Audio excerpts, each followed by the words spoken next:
감출 수 있는 것이 없다. 우리 세 번 하시겠습니다. 시작. 하나님께는 감출 수 있는 것이 없다. 하나님께는 감출 수 있는 것이 없다. 하나님께는 감출 수 있는 것이 없다. 아멘. 이 말을 다른 말로 하자면 하나님께 감출 수 있는 것이 없으니까 감추지 말고 살자는 것입니다.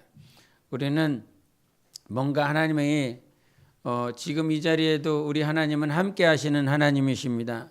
그 하나님 앞에 나의 육뿐만 아니라 혼과 영 자체도 하나님 앞에 감출 것이 하나도 없습니다. 왜 그러냐? 하나님은 무소부지하시기 때문인 거예요. 안 계신 것이 없다 이 말입니다. 우리의 영에도 계시고 우리 혼에도 계시고 우리 육의 모든 보이지 않는 그 세포 마디마디에도 여전히 우리 하나님이 계십니다. 그 하나님이 함께 계시기 때문에 그 하나님 앞에 내가 무엇인가 감추려고 그러고 내가 무엇인가 가두려고 그런다면 여러분은 하나님의 은혜를 절대로 할 수가 없습니다. 우리가 하나님의 은혜를 언제 경험하냐면 나의 죄를 다 까발랐을 때 하나님의 은혜를 경험하게 됩니다.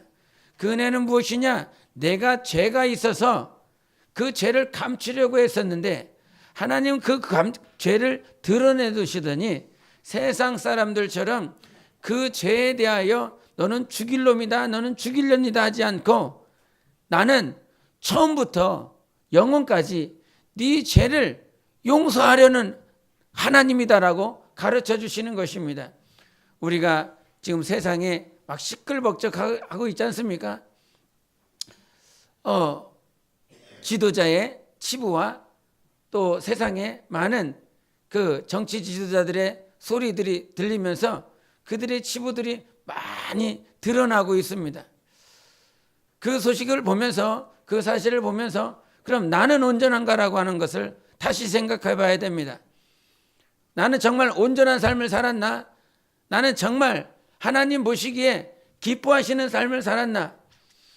세상의 안목과 세상 사람들이 보는 안목 가지고 판단하고 정지하는 것이 아니라 하나님의 안목 가지고 우리를 봤을 때 우리는 온전한 사람이 하나도 없습니다. 온전치 못하기 때문에 하나님 앞에 갈 수 있는 것이고 온전할 수 없는 이 모양 때문에 하나님 앞에 갔더니 하나님은 세상 사람들처럼 너 도둑질했네. 너 사람을 속였네.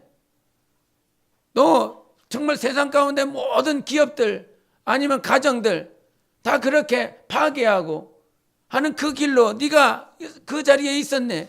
그렇게 하나님 말씀하시지 않고 내가 네 죄 용서한다라고 말씀하십니다.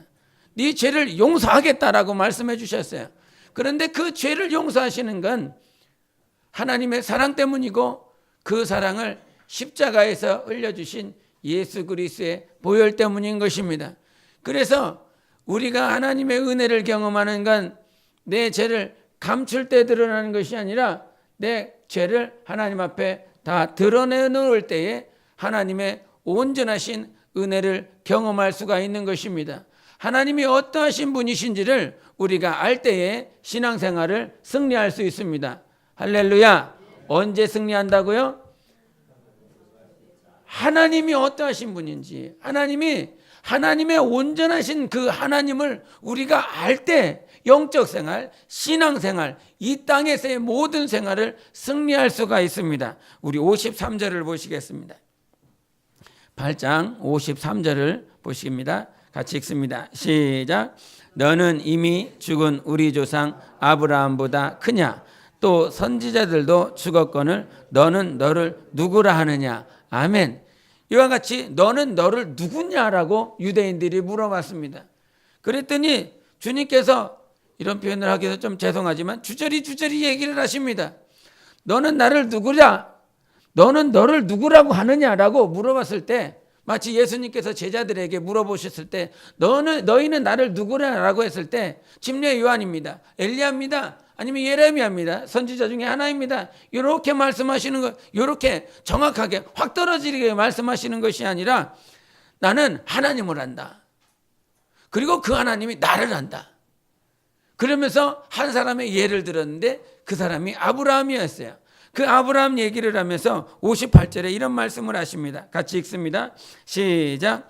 예수께서 이르시되 진실로 진실로 너희에게 이르노니 아브라함이 나기 전부터 내가 있느니라 하시니. 아멘. 56절도 한번 봅니다. 시작. 너희 조상 아브라함은 나의 때 볼 것을 즐거워하다가 보고 기뻐하였느니라. 아브라함 얘기를 하면서 나는 아브라함이 나기 전부터 있었다라고 말씀을 하십니다. 아브라함이 나기 전부터. 근데 이 아브라함은 어떤 사람이었냐면 하나님의 말씀을 받고서 하나님의 그 말씀을 언제 이루어지실까? 그 말씀이 분명히 이루어질 것인데 그 말씀을 언제 이루어 주실지 손꼽아 기다린 사람입니다. 그래서 창세기 17장에 보면 이런 말씀을 하십니다. 내 언약을 내가 내년 이 시기에 사라가 내게 낳을 이삭과 세우리라라고 하는 이 말씀을 17장에 해주셨습니다. 그런데 이 17장에 하실 때 내년에 이 말씀이 이루어지겠다는 거예요. 여러분, 내년에 하나님께서 여러분에게 하신 말씀이 이루어진다라고 그런다면 얼마나 할렐루야 하겠습니까? 10년도 기다렸는데 20년도 기다렸는데 내년에 하나님의 말씀이 이루어진다라고 한다면 얼마나 행복하겠습니까? 그런데 그 1년 365일만 기다리면 하나님의 말씀이 이루어진대요. 여러분에게 어떤 말씀을 주셨는지 모르겠지만 내년에 이루어질 말씀이 분명히 있을 것입니다. 그것을 하나님께서 주셨기에 손꼽아 기다리는 거예요. 그런데 이 손꼽아 기다렸었던 아브라함에게 18장 1절에 여호와께서 마물에 상수리 나무들이 있는 곳에서 아브라함에게 나타나시니라 이렇게 말씀해 주셨습니다. 창세기 18장 1절에 17장이 말씀하신 그 하나님께서 18장 1절에 오시면서 그 아브라함에게 나타내 주셨습니다. 하나님이 그 아브라함에게 나타내 주셨을 때 너무나 손꼽아 기다린 거예요. 너무나 기다렸던 거예요. 그래서 그 여호와와 여호와의 사자들을 자기 가정으로 장막으로 초대하여 잔치상을 벌여주면서 나 가겠다. 나 그냥 내가 원하는 지역으로 그 소돔과 고모라 땅으로 가려고 했었는데 그것을 붙잡고 아니 가지 마시라고. 내가 정말 당신에게 정말 잔치를 벌이겠다고. 그래서 사라가 얼마나 늙었습니까? 예? 이제 나이 들어갖고 힘도 없는데 빨리 가서 잔치상 차리라고. 잔치상을 차리면서 그 여호와와 여호와의 사자들을 정말 지극정성으로 대접을 하였습니다. 그렇게 하나님을 대접하였었던 그 아브라함이었는데 그 아브라함이 나기 전부터 예수님이 지금으로부터 대략 2000년 전에 오셨다고 그럽니다. 그런데 예수님이 오시기 전 아브라함은 몇 천 년 전 사람이에요? 몇 천 년 전? 2000년 전의 사람입니다. 예수님이 오시기 전 2000년 전에 살았었던 아브라함입니다. 그런데 예수님께서 그 유대인들에게 하시는 말씀이 뭐냐면 나는 아브라함이 나기 전부터 있었느니라라고 말을 하고 있습니다. 아브라함이 나기 전부터. 당시 유대인들은 예수께서 50대도 안 되는 그런 청년의 모습으로 건장한 모습으로 다녔기 때문에 50도 되지 않는 네가 아브라함이 나기 전부터 있었다고? 그래서 결국에는 자기 이성으로 이해가 되지 않기 때문에 그 예수 그리스도를 돌로 쳐 죽이려고 그랬습니다. 우리 지금 정말 잘 온전히 깨달아야 될 건 내가 아는 것과 하나님이 아는 것이 전혀 다른 거예요. 내가 지금 바라보는 것과 하나님이 바라보는 것이 전혀 다르기 때문에 영적 생활을 실수하고 실패하는 것입니다. 하나님이 나를 향한 뜻이 무엇인지 안다면 우리 여러분 신앙생활을 하다 보니까요 이런 것이에요. A라고 하는 사람이 B라고 하는 사람이 있습니다. A라고 하는 사람은 어느 가정의 장자예요. B라고 하는 사람도 어느 집안의 장자예요. 똑같이 장자입니다. 성격도 유사할 수 있고 유사합니다. 첫째니까. 그런데 하나님께서는 장자이기 때문에 A라고 하는 사람과 B라고 하는 사람을 동일하게 인도하지 않습니다. 동일한 환경 가운데 동일한 과정을 겪게 하지 않습니다. A라고 하는 사람은 전혀 광야에서 살았다면 B라고 하는 사람은 궁전에서 살납니다. A라고 하는 사람이 궁전에 지났다면 B라고 하는 사람이 광야에 있습니다. 하나님 어떻게 이렇게 차별할 수 있습니까? 어떻게 다르게 이렇게 인도하십니까? 라고 말할 수 있지만 그 하나님께서는 A라고 하는 사람과 B라고 하는 사람이 환경이나 삶을 통해서 문제를 통해서 전혀 다른 과정을 겪게 하시지만 결과는 똑같이 나오게 하십니다. 그 결과가 무엇이냐면 하나님을 보게 한다는 것입니다. 오직 주님만을 바라보게 하는 것, 오직 주님만을 의지하게 만드는 것, 그것이 하나님께서 광야에 두신 이유입니다. 이 땅에 하나님께서 우리를 두신 이유가 있어요. 우리를 두신 이유는 오직 주님을 바라보고 주님을 의지하게 만들려고 하는 그 삶으로 인도하시고자 하는 것입니다. 그래서 우리 삶에 정말 놓치지 말아야 될 건 내가 아는 대로 하나님을 판단하지 말고 하나님이 나를 바라보시는 대로 내 삶과 내 영혼을 인정해야 된다라고 하는 것입니다. 하나님이 나를 어떻게 바라보시는지 금요일 날인지 목요일 날 저녁에 기도를 하면서 성경책을 이렇게 읽었습니다. 성경을 읽을 때 그 시편에 있는 말씀을 이렇게 읽게 되고 또 요한복음에 있는 이 말씀을 읽게 되었는데 시편에 있는 말씀을 읽었을 때 91편 14절과 15절에 있는 말씀을 하나님께서 다시 한번 보게 해주셨어요. 근데 그 보게 해주시면서 하신 말씀이 뭐냐면 하나님이 이르시되 그가 나를 사랑한 즉 내가 그를 건지리라. 그가 내 이름을 안 즉 내가 그를 높이리라. 그가 내게 간구하리니 내가 그에게 응답하리라. 그들이 환난 당할 때에 내가 그와 함께하여 그를 건지고 영화롭게 하리라. 이 말씀이었습니다. 이 말씀이 여러분에게 어떤 감동이 됩니까? 뭔 말인지도 지금 모르게 쏙 지나갔죠. 딴 생각하고 나니까 다 말씀이 끝나버렸습니다. 14절 15절에 이 말씀을 하십니다. 다시 읽습니다. 하나님이 이르시되 그가 나를 사랑한 즉 내가 그를 건지리라. 그가 내 이름을 안 즉 내가 그를 높이리라. 이 말씀이었습니다. 그가 그런다는 거예요. 그가 나를 사랑한 즉 내가 그를 건지겠다. 그가 내 이름을 안 즉 내가 그를 높이겠다. 이 말씀이었습니다.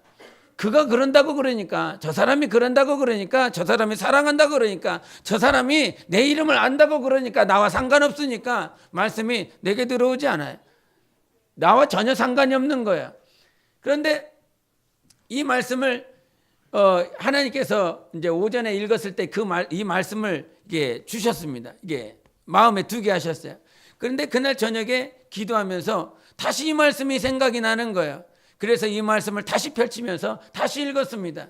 근데 주님이 저에게 뭐라고 말을 하냐면 그 당시에 그가 나를 사랑한 즉 내가 그를 건지리라. 이 말씀이 하나님이 나에게 어떻게 말씀하시냐면 네가 나를 사랑한 즉 내가 너를 건지겠다. 네가 내 이름을 알기 때문에 내가 너를 높이겠다. 이 말씀으로 확 주시는 거예요. 그라고 했을 때는 나와 전혀 상관없었던 그 말씀이 네가 나를 사랑하기에 내가 너를 건질 거야. 네가 내 이름을 알기 때문에 내가 너를 높이겠다. 이 말씀으로 하나님께서 확 주시는데 그 말씀을 보면서 막 눈물이 팍 쏟아지면서 하나님께서 기도하게 하시더라고요. 비록 부족하고 연약한데도 불구하고 하나님이 내가 하나님 사랑하는지 아신다고 말씀해 주시는구나. 내가 하나님 사랑하고 있는지 때론 실수하고 넘어지고 온전하지 못한 모습들 때문에 힘들 때도 있지만 하나님이 나를 보시는 모습은 네가 나를 사랑하고 있어. 네가 내 이름을 의지하고 있어. 이 말씀을 주시면서 비록 목회하며 신앙생활하며 정말 내가 다른 길로 가는 것 같고 내가 때로는 힘들고 하나님을 정말 영화롭게 하는 모습들이 부족한 것 같은데 그래서 내가 내 자신을 보면 참 부족하다, 연약하다 그러는데 하나님이 나를 향하여 하시는 말씀은 네가 나를 사랑하는지 안다 라고 말씀해 주시는 거예요. 네가 내 이름을 아는구나 라고 가르쳐 주시는 거예요. 그 말씀을 들으면서 한참 주님과 교제하면서 사귐을 가졌습니다. 그러다가 어제 토요일 날 우리 찬양 전도를 했는데 찬양 전도를 하면서 저번에도 잠깐 우리 직분자 세미나 때 잠깐 얘기를 했었던 그 여자분이 다시 왔습니다. 다시 와서 어떤 일이 있었냐면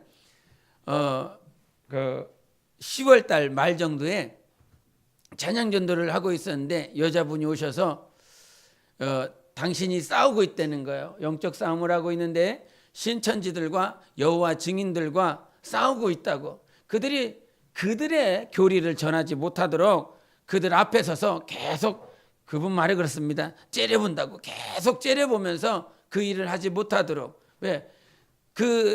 이단이기 때문에 하지 못하도록. 그런데 우리 교회가 천안역에서 찬양 전도를 하면 이 불법이라고 하는 그것 때문에 여호와의 증인들과 신천지들이 천안역에서 그렇게 자기가 못하도록 하는데, 우리 교회가 그 천안역 앞에서 찬양 전도를 하면 이거 허락받고 하는 거냐고, 천안역 앞에서 하면 이거 불법이다고. 그렇기 때문에 하지 말라고. 왜냐하면 우리가 하면 그 여호와의 증인도 신천지들도 우리가 불법을 행하면서 복음을 전하는 것처럼 그들도 그들의 교리를 전할 수 있으니까 하지 마시라고 이렇게 하면서 갔습니다. 그 당시에 얼마나 마음속으로 싸대기를 쳤는지 모르는데, 그날 그분이 돌아가셔서 기도를 했대요. 기도를 했는데 하나님께서 눈물을 많이 주셨더래요. 그러면서 가서 우리에게 와서 이거 불법이니까 하지 말라고 그 말을 할 수가 없겠더래요. 하나님께서 그 마음이 너무너무 불편해서 어떻게 할 방법이 없더래요. 그래서 이제 몇 주 지나고 와서 이제 어제 만났는데, 어제 만나고 자기의 영적 상태를, 이게 조금 긴 얘기인데 영적 상태를 말을 하면서 자기가 신천지와 이렇게 싸우고 있다 보니까 신천지 녀석들이 와갖고 자기를 막 죽이려고 그런다고 그럽니다. 뭐 교통사고를 나게 하든지 아니면 칼로 죽이려고 그런든지 그런 어떤 위험한 순간들이 많이 있어서 전에 다니던 교회를 다닐 수가 없게 되었대요. 그 교회에 가면 신천지 녀석들이 와서 방해를 하면서 교회에도 방해하고 영혼들에게도 이렇게 해코지를 해서 도저히 그 교회에 나갈 수가 없어서 교회를 나와서 이제 혼자서 그렇게 생활을 하고 있는데, 혼자서 생활하고 있다 보니까 우리 뭐 중국에서 교사들 이렇게 생활해 보면 알겠지만 혼자서 신앙생활한다라고 하는 것이 정말로 힘들고 어렵습니다. 자기관리 자체가 너무너무 힘듭니다.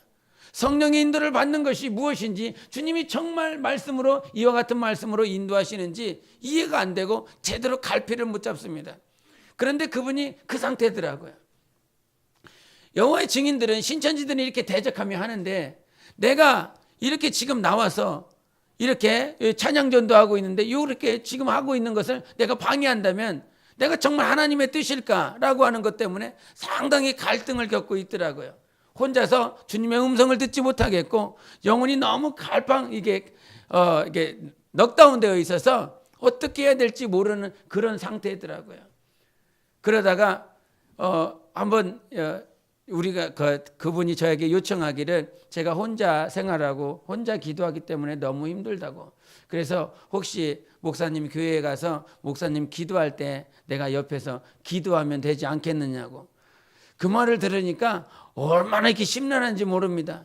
신천지 이렇게 따라와 갖고 교회에 와서 해코지 한다며, 해코지하고 영혼들 다 상처 준다며, 그러다 보니까 같이 가자고 하는 말이 선뜻 안 나오는 거예요.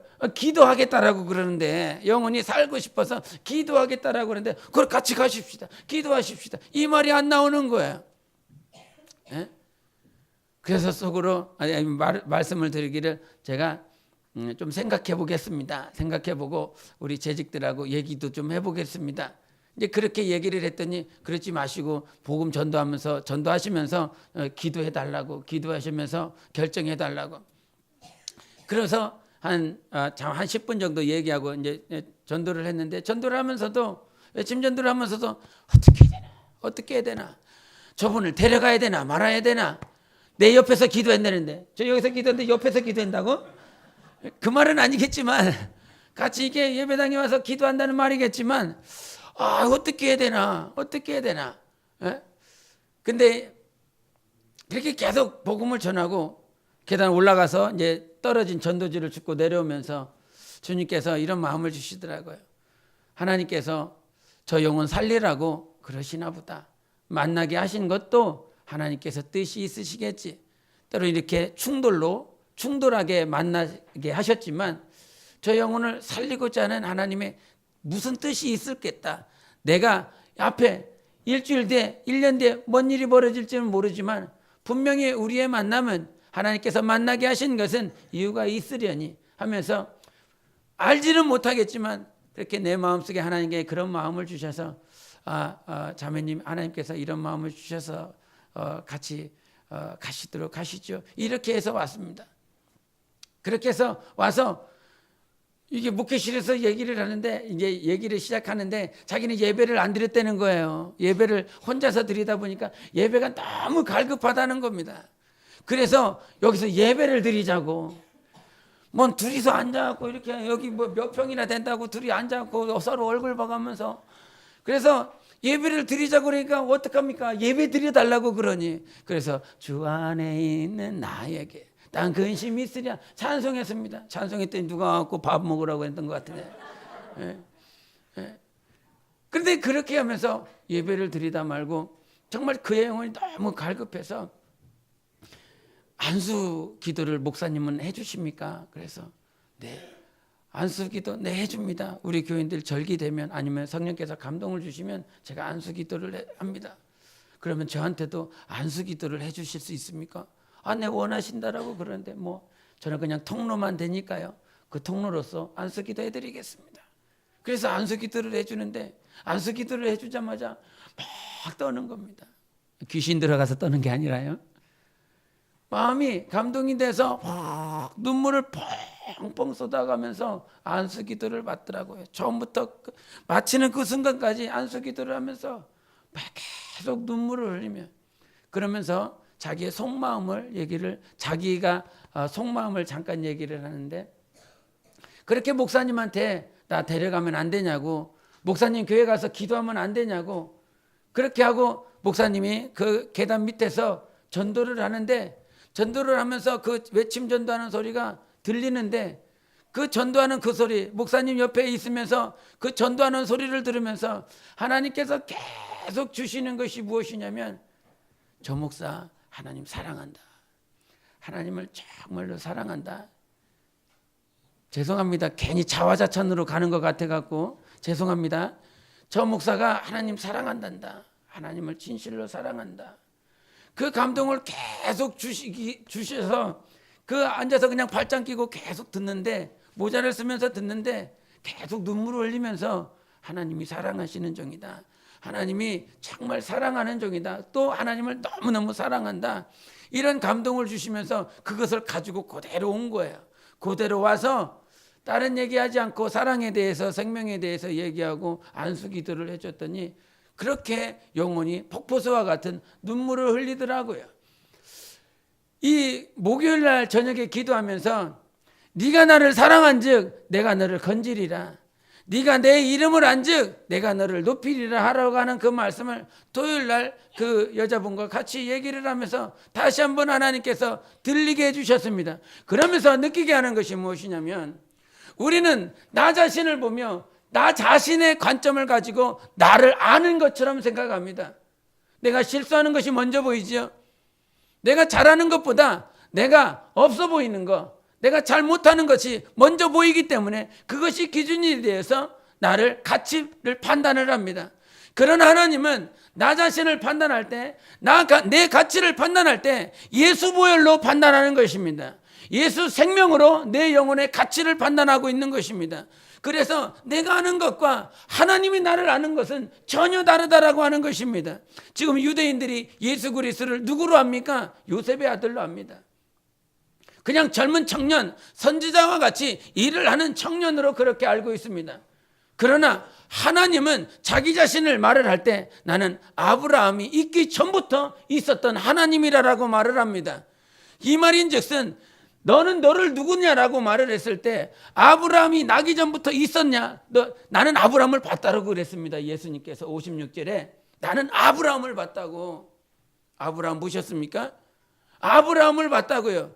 근데 너는 50도 되지 않는데 아브라함 봤다고? 나는 아브라함이 나기 전부터 있었어. 이 말인즉슨 예수 그리스도는 아브라함을 봤다는 거예요. 아브라함은 예수님 나시기 전 2000년 전에 있었던 존재였습니다. 근데 예수 그리스도는 아브라함을 봤어요. 그가 태어나는 것, 그가 사는 것, 그가 죽는 것 다 봤습니다. 처음부터 끝까지 다 봤습니다. 갈대아 우리에 있었을 때, 저 바벨론 땅에 있었을 때 그 아브라함을 봤습니다. 여호와의 음성을 듣기 전에, 하나님의 언약을 듣기 전에 하나님은 그 아브라함을 봤습니다. 우리가 삶 가운데 살다 보면, 신앙생활 하다 보면 하나님이 나를 보고 있다라고 하는 그 사실을 망각해 버립니다. 다윗이 언제 범죄했습니까?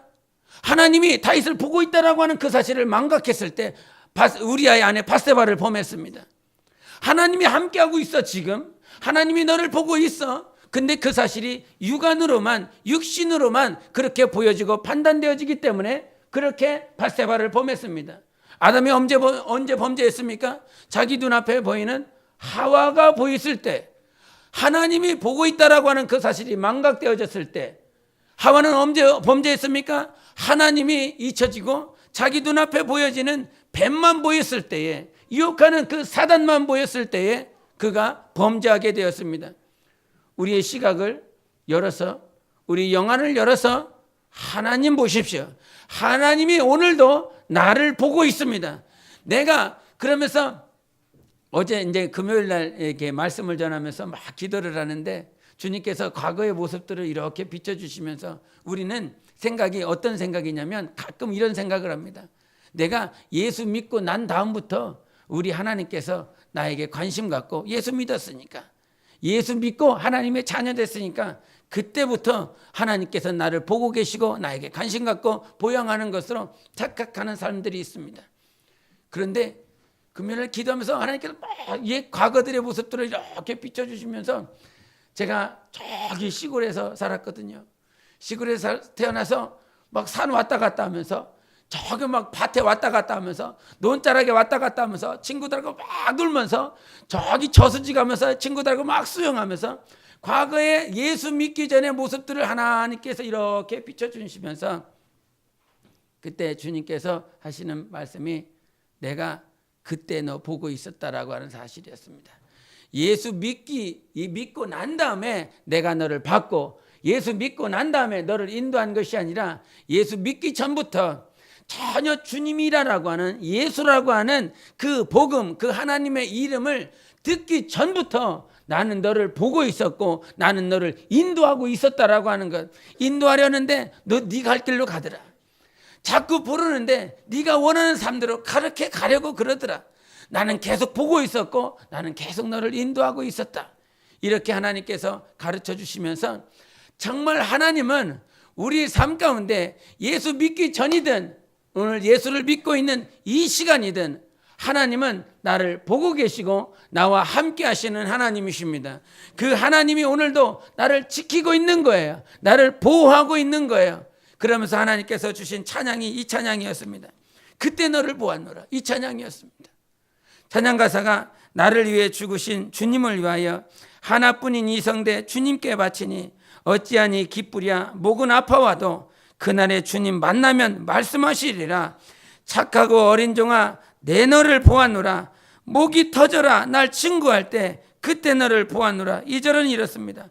나를 위해 부활한 주님을 위하여 아낌없이 손과 발 주님께 바치니 어찌하니 기쁘랴. 손발이 터져도 그날에 주님 만나면 내 손 잡으시고, 착하고 귀한 종아 내 너를 보았노라. 손발 닳도록 동서로 뛸 때 그때 너를 보았노라. 이 찬양을 주시면서 내가 너 보았다, 내가 너를 보았노라, 이 말씀을 우리 주님께서 해 주셨습니다. 우리 삶은요, 하나님이 나를 보고 있다라고 하는 그 사실을 잊지 아니할 때 이길 수 있습니다. 음란하고 정말 타락하고 부정한 것으로, 거룩하지 않은 삶으로, 세상의 수많은 매스컴과 음란물 가운데 거룩하지 않은 삶으로 당신이 넘어가고 있는 것은 하나님이 오늘 나를 보고 있다라고 하는 그 사실을 망각하기 때문인 것입니다. 우리가 벽 하나만 치면 보이지 않아요, 사람의 눈에는. 그러나 하나님은 오늘 이 시간도 우리와 함께 하셔서 내 영혼을 보시는 하나님이십니다. 그러기에 나를 보고 계시는 그 하나님 앞에 정말 내가 영적 생활하면서 결과가 나와야 됩니다. 매 순간 매 시간 우리 주님을 볼 수 있는 삶으로 변화되어져야 되는 것입니다. 주님만을 바라보는 것, 주님을 볼 수 있는 그 영적인 삶으로 우리의 영안이 열릴 때에 우리 하나님 앞에 감사하며 승리할 수 있는 영적 생활을 할 수 있는 것이에요. 진정 예수 그리스도를 보고 있는가? 하나님을 보고 있는가? 하나님을 볼 때에 우리의 삶은 온전한 영적 생활로 항상 승리할 수 있는 것입니다. 그래서 하나님이 보고 있다면 사람이 보고 있는 것처럼 사람 앞에 그렇게 보이기 위하여 영적 생활하지 말라.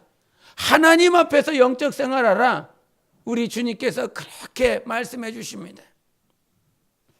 여러분 언제 넘어졌습니까? 사람이 보였을 때 넘어졌습니다. 하나님이 보였다면 절대 넘어지지 않습니다.